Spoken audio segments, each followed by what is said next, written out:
à tous et bienvenue chez nous. Je reçois aujourd'hui quelqu'un que je rêvais de rencontrer depuis longtemps. C'est même un peu ce qui a été à l'origine de la série d'entrevues que nous faisons présentement. Il s'agit de M. Jean Bédard, initiateur de la ferme Sage-Terre au Bic, près de Rimouski.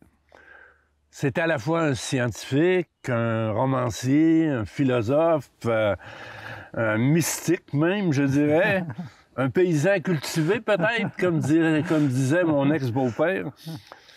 Je partage au moins avec lui l'urgence de rétablir le contact avec la nature, avec l'univers, et aussi l'expérience, je pense, de l'autosuffisance sur une ferme. Alors, avec ça, on devrait se comprendre. Alors, bonjour, M. Bédard. Bonjour, bonjour. Un immense merci de vous être déplacé depuis le Bic jusqu'ici pour me rencontrer et rencontrer surtout les auditeurs qui vont avoir beaucoup de plaisir à vous entendre. Je commencerai cette conversation-là par un retour sur un petit livre qui a marqué un point tournant dans votre parcours, qui s'appelle Le journal d'un réfugié de la campagne. Oui. Ça a été publié il y a 5 ans. Oui. Alors, je vous demanderais, après 5 ans d'expérience de ce refuge-là en campagne, où est-ce que vous en êtes? Qu'est-ce que vous en pensez maintenant?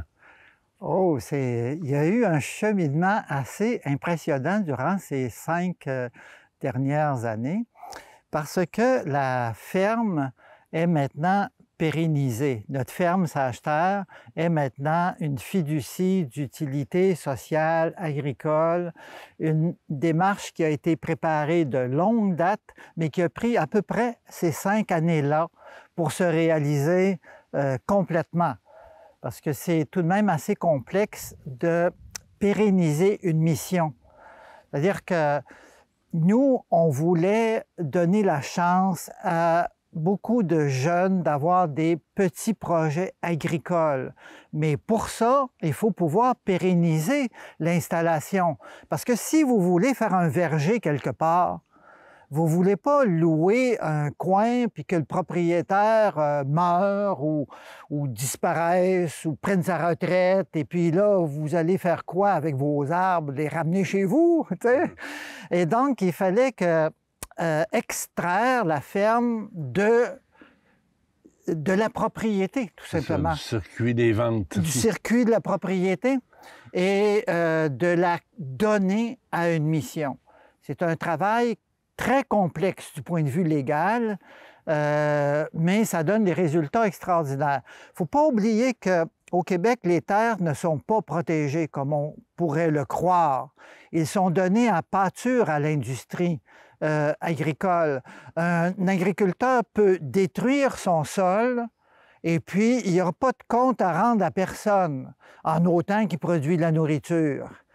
Et protéger les sols, il faut donc les extraire de ce marché-là et en faire, les consacrer à une mission qui est celle de l'agroécologie, c'est-à-dire de nourrir sans tuer.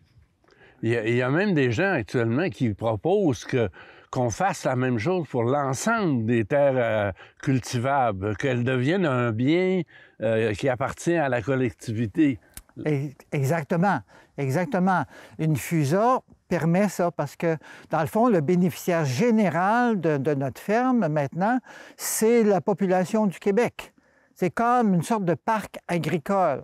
Puis il y a des bénéficiaires particuliers, c'est ceux qui vivent sur la ferme et puis qui ont la chance de se relier à la terre pour trouver leur nourriture. Et là, vous êtes combien maintenant qui vivez sur la ferme avec des jeunes? C'est une famille assez nombreuse, mais on pourrait dire qu'il y a un petit cercle. Ça, c'est les responsables de projets. Actuellement, on a une dizaine de projets. Mais ces responsables de projets-là, déjà, c'est un groupe. La plupart du temps, ça peut être une famille, ça peut être un groupe de familles, ça peut être aussi un organisme à but non lucratif, comme par exemple la Dérive. Et donc, ça peut être, c'est déjà pas mal de monde. Donc, on part avec 10, mais on a un cercle qui est à peu près 25 ou une trentaine de personnes. Et puis, tous ces gens-là ouvrent leurs portes à des gens un peu partout qui viennent les aider parce que ça prend beaucoup d'aide aujourd'hui en agriculture et qui viennent faire une expérience chez nous. Et on reçoit en général autour de 200 personnes par année à notre ferme qui viennent pour une journée, 2 semaines, un mois, des fois plus. À travers tout ça, je dirais, comment est-ce que vous concevez, parce que c'est très présent dans le petit livre auquel je faisais allusion, puis dans vos autres écrits, comment est-ce que vous concevez notre rapport à la nature? Bien, pour moi, l'être humain, son premier besoin, c'est pas la nourriture, c'est le sens. Parce que si tu n'as pas de sens à ta vie, tu te suicides. Tu ne cherches même pas à te nourrir. Le besoin le plus primaire de l'être humain, c'est le besoin de sens. Et pour trouver ce sens-là, il faut développer nos sens. Et nos sens, on les développe quand on se rapproche de la nature. Moi, j'ai fait une expérience bourgeoise de rapprochement avec la nature dans un premier temps. Je faisais de l'escalade, je faisais du kayak, je faisais des sports dans la nature. Mais en réalité, tant que je n'ai pas fait le travail d'aller chercher ma propre nourriture, ce travail-là d'aller chercher la nourriture du dedans de la terre et de faire tout le travail qu'il faut faire, je ne savais même pas c'était quoi le sens d'une patate. Si je ne sais pas c'est quoi le sens d'une patate, si je ne sais pas qu'est-ce qu'elle a fait, elle, la patate, pour venir me nourrir, c'est-à-dire aller chercher la lumière, la transformer, aller chercher de la nourriture dans la terre, aller chercher l'eau, tout composer ça juste pour me faire vivre, si je ne sais pas ça, si je ne sais pas le sens de la terre, de la nourriture, si je n'ai pas fait cet effort-là, je vais chercher le sens de ma vie comment? De même, en regardant au ciel? Non, non, non, je ne le trouverai pas. En premier, il faut que je sache qu'est-ce que mon corps vient faire dans le corps de la nature. Hein?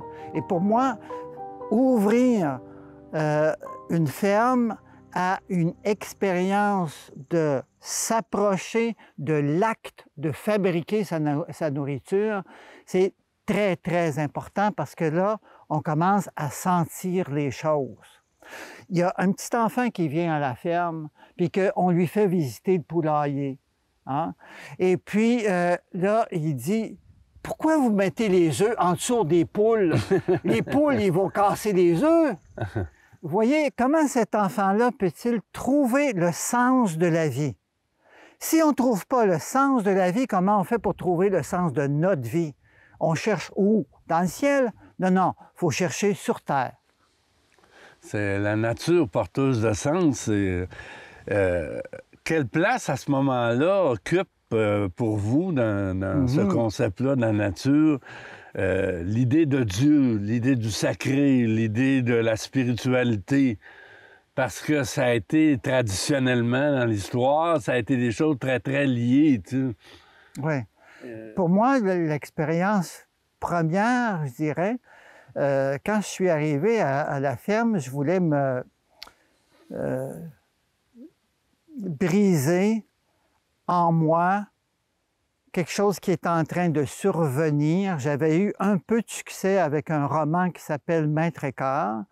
Et je m'étais construit une belle maison sur le bord de la mer.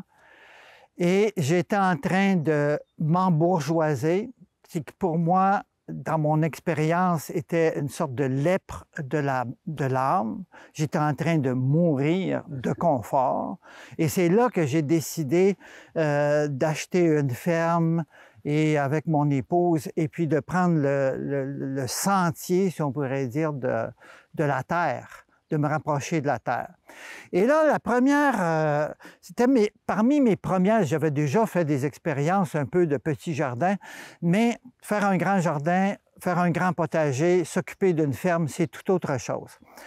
Et là, j'avais une personne en haut, parce qu'on a des logements, chez nous, on a un bloc appartement sur une ferme, hein, qui faisait ses études en biologie. J'ai dit, moi, cet hiver, je veux comprendre comment les feuilles font pour faire toutes sortes de molécules vitales à ma vie. Je veux savoir comment ça marche. Elle me passe un de ces gros livres, puis je commence à lire ça. Et puis, sur la photosynthèse, au fond, qui est un des mécanismes, hein, des plantes. Mais très central. Hein? Et là, je suis comme époustouflé devant l'intelligence des plantes, puis devant l'intelligence qu'il y a à travers ça. C'est incroyable. C'est au-dessus de mes capacités mentales, en réalité. Il y a un tas de choses que je n'arrive pas tout à fait à saisir et à comprendre. Je ne sais pas si vous avez fait un peu l'expérience de la biochimie. Ça déborde de notre cerveau de partout, hein? C'est comme si là, on est dépassé. Et là, c'est comme si je découvre qu'il y a une intelligence dans la nature qui est bien au-delà de la mienne. Et puis c'est normal. D'une certaine façon, mon intelligence a un peu la même nature que la nature. C'est évident, OK? Mais je suis vraiment tout petit devant un légume. Je n'ai pas atteint la capacité de vivre de la lumière directement. Je suis dépendant des légumes et je constate ça. Et pour moi, c'est une expérience spirituelle extrêmement importante de réaliser deux choses. D'abord, que je suis de même nature que la nature, c'est déjà beaucoup. Oui. Et puis que la nature est d'une intelligence de bien supérieure à la mienne. Okay? Alors, je ne sais pas si elle est complètement divine. Ça, c'est quelque chose qui me dépasse un peu. Mais c'est certainement quelque chose d'absolument extraordinaire.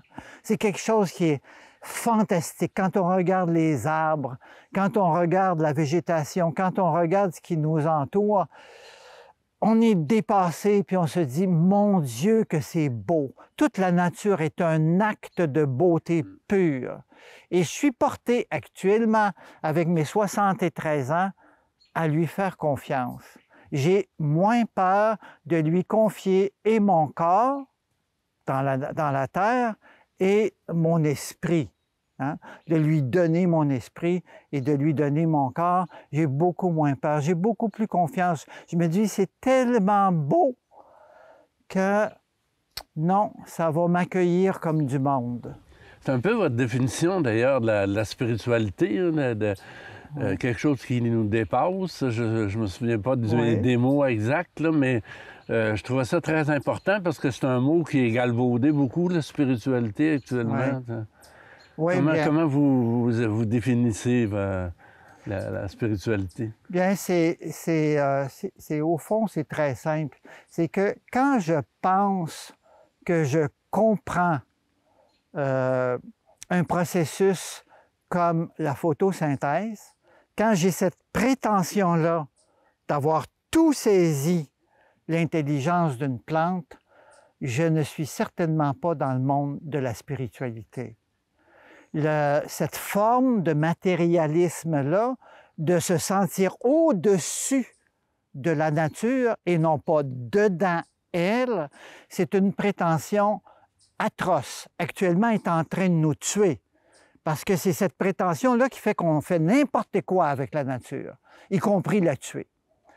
Et pour devenir un être capable de vivre avec la nature, de la respecter, de l'aimer et donc de l'accompagner sans la tuer, il faut arriver à une forme d'humilité.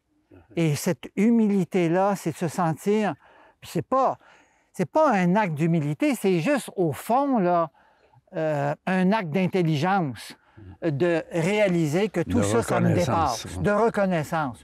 Tout ça, ça me dépasse Et il faut que moi, j'apprenne à vivre avec la nature et non pas que je dise à la nature, je vais te le dire, moi, quoi faire, nature. Serre-moi, sois à mes pieds. Je vais te diriger, je vais te contrôler. Je suis incapable de faire ça. Cette attitude-là, c'est l'attitude qui est en train de tuer la nature. Non, on ne tuera pas la nature. On va surtout se tuer. Hein? Quand vous parlez de Sache-Terre, on est ramené malgré nous un peu aux communes des années 70. Ouais. Je dirais aussi aux moines qui quittaient le monde, même aux survivalistes aujourd'hui qui veulent survivre à la catastrophe écologique. Est-ce que qu'est-ce que vous répondez à ceux qui voient un retour en arrière un peu stérile, là, puis que est-ce que la décroissance, c'est quelque chose qui doit se produire d'après vous? Ou est-ce qu'on est dans le rêve, là? On est dans la pastorale poétique? S'imaginer un retour en arrière, c'est une impossibilité. Alors, pour moi, ça, c'est strictement impossible. Imaginez la décroissance si on prend ce mot-là comme étant, comment je pourrais dire, la décroissance du bien-être et du bonheur, on s'en va sur la mauvaise piste. La réduction de l'activisme économique est absolument nécessaire. Ça, c'est absolument certain. Si on consomme la Terre, ben, la Terre va nous consommer, bien avant qu'on la consomme. Alors ça, c'est sûr qu'on ne peut pas continuer à augmenter notre produit national brut indéfiniment. Mais la décroissance, ce n'est pas ça que ça signifie. La décroissance, c'est la croissance culturelle. Écrire un livre, partager une idée, aller faire des œuvres d'art, aller vibrer à des œuvres d'art, écouter de la musique, ça ne fait pas énormément augmenter le produit national brut. Ça en fait partie, mais ça détruit très, très, très peu de choses. Et les moyens de communication modernes ne disparaissent pas automatiquement. Absolument pas. Donc, il restera toujours qu'on sera très différent d'une tribu. Puis au contraire, au niveau de la pensée, il faut faire un saut en avant. Actuellement, on fait de l'agriculture à l'aveugle. On connaît très peu des plantes encore. On a beau dire qu'on on les connaît extrêmement peu. Quel est le besoin de ce brin d'herbe-là, précisément? Qui peut me répondre à ça? Très peu de personnes peuvent me répondre à ça. On est ignorant. On est comme des aveugles, puis on essaie de faire des choses. Il faut devenir prudent avec la nature. Avoir l'humilité de dire on doit connaître. On doit vraiment connaître. Moi, je crois énormément à la science, en autant que ce ne soit pas du scientisme. Je crois énormément à la connaissance, en autant qu'on garde toujours l'humilité de la prudence, qui va nous donner une prudence face à l'utilisation de la nature. Quelque chose qui a peut-être un lien avec ça. Vous avez dû combattre un cancer grave il y a quelques années. Vous avez expliqué dans un petit ouvrage qui s'appelle « Se soigner du cancer sans se faire tuer », qui a beaucoup fait parler d'ailleurs, qu'à un moment donné du traitement, vous avez dû faire le choix d'une thérapie par l'alimentation. Ouais. Qu'en est-il vraiment? Qu'est-ce qu'il y en est exactement? Bien, premièrement, moi, vivre de la nature, vivre dedans la nature, ça fait partie de mon bien-être personnel. Deuxièmement, j'ai un tas d'amis qui ont vécu la chimiothérapie. Ils ont perdu beaucoup de leur capacité de lutter contre le cancer. Et donc, l'autre chose, c'est que je vois bien que toutes les recherches faites sur le cancer, ils vont partout, sauf dans la chimiothérapie.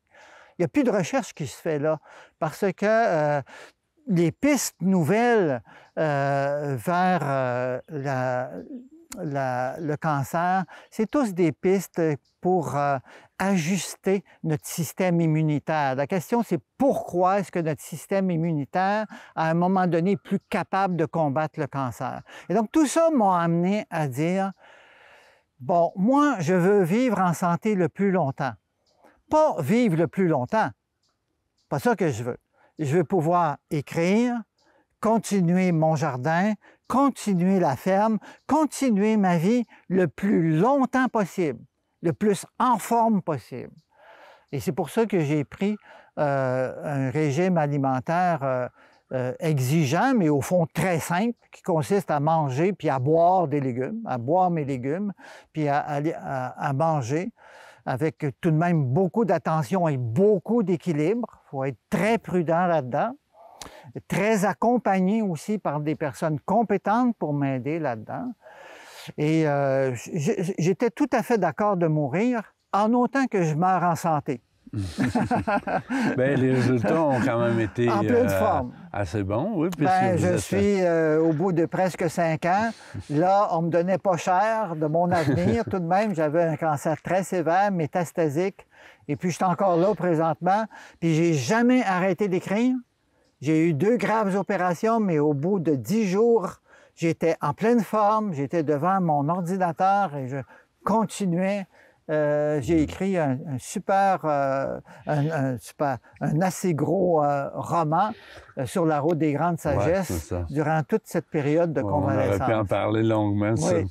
Dans votre vision de la société, de la guerre en particulier actuellement, vous avez écrit sur la guerre d'Ukraine. Vous vous intéressez beaucoup aux explications d'ordre psychologique et éthique, tu sais, plutôt que politique ou économique. C'est-à-dire que vous parlez d'inconscience et d'irresponsabilité plutôt que de capitalisme ou de dictature. Tu sais. Est-ce que je me trompe? Et comment abordez-vous l'action politique? Vous avez des gens parmi vous qui sont... sur l'action politique, vous avez entre autres le président actuel de l'Union paysanne, qui est quand même un syndicat politique. Tu sais. Oui, Gabriel Leblanc, qui est des nôtres, si on peut le dire. On pourrait dire c'est notre aile activiste, puis on en a besoin. On en a besoin, c'est absolument essentiel. Mais moi, ma personnalité est un petit peu différente, mais c'est une question de personnalité. Tu sais, je suis activiste en écrivant. C'est ma façon à moi. J'ai pas un grand talent pour parler aux foules. Je suis pas charismatique. J'écris. C'est mon métier principal. Et pour moi, ce qui me frappe dans tout le 20e siècle, on n'est pas plus mauvais au 20e siècle qu'on l'était au Moyen Âge. On n'est pas des pires hommes, mais on a des moyens de tuer, des moyens industriels, des moyens militaires de tuer comme on n'a jamais eu. Et donc, on est obligé de s'examiner. Si on met nos armes et nos moyens industriels toutes sans maîtrise, c'est sûr qu'on détruit la planète dans très peu de temps.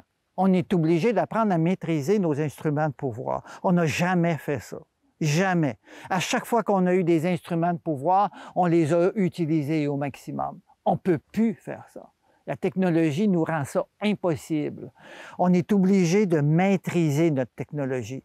Pour ça, il faut donc s'examiner. Puis politiquement, ce qui est difficile, c'est pas de dire que Poutine est un grand criminel. C'est pas... Faudrait sans doute faire un procès sur les manias du pétrole et du charbon qui sont en train de détruire notre planète et qui sont autant des criminels contre l'humanité que des gens comme Poutine, si vous voulez. On pourrait tout faire ça et examiner tout le monde qui est là. Mais ces gens-là n'existeraient pas si on n'était pas soumis, si on n'était pas, comment je pourrais dire, comme un chien qui a la queue rentrée entre les jambes et qui accepte comme ça le train-train quotidien, qui prend encore sa grosse automobile pour aller au travail. Si on n'était pas des idolâtres, des magnats de l'économie ou des magnats de la politique, si on se tenait debout solide, bien, il n'aurait pas de Poutine. Il n'aurait pas de guerre en Ukraine. Il n'aurait pas d'immenses machines pétrolières. Et donc, c'est ça qui est difficile.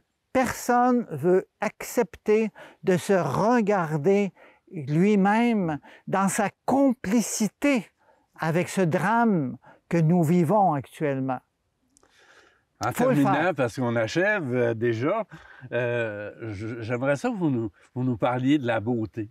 Vous avez écrit quelques phrases magnifiques dont Nicolas Paquette a fait le titre de son film, L'acte de beauté. Devant le grand jardin triomphant que je vois, un sentiment se forme de lui-même. C'est beau à pleurer. Moi et mes légumes, nous irons ensemble, je ne sais où, mais pas dans le hasard et le néant. Qu'est-ce que la beauté pour vous? Bien, d'abord, la beauté, c'est quelque chose qui est comme invisible au départ, invisible, pas dans un sens religieux du terme, là. Un peu comme si on prend un grain de semence comme celui d'une carotte, c'est tout petit, c'est presque invisible. Ça semble être une forme simple, au fond, presque simpliste. On met ça dans la terre, on arrose ça, puis ça fait un organisme extrêmement complexe. Après ça, on donne ça à un lapin, puis là, le lapin se met à courir. Et c'est absolument merveilleux. Voyez-vous, c'est ça la beauté. Il y a quelque chose qui est, dans le fond, en apparence, tout simple, rien, presque rien. Et puis tout à coup, ça fait un lapin, ça fait un loup, ça fait une baleine dans la mer. Et c'est beau, c'est extraordinaire. Une pieuvre peut apparaître laide, mais si on la regarde dans son acte, dans sa germination, dans sa grâce quand elle nage, c'est d'une beauté renversante. C'est ça pour moi l'acte de beauté. On va s'arrêter ici. Et quant à vous, chers auditeurs, je vous invite à être là la semaine prochaine. Nous aurons un autre invité aussi étonnant et aussi inspirant.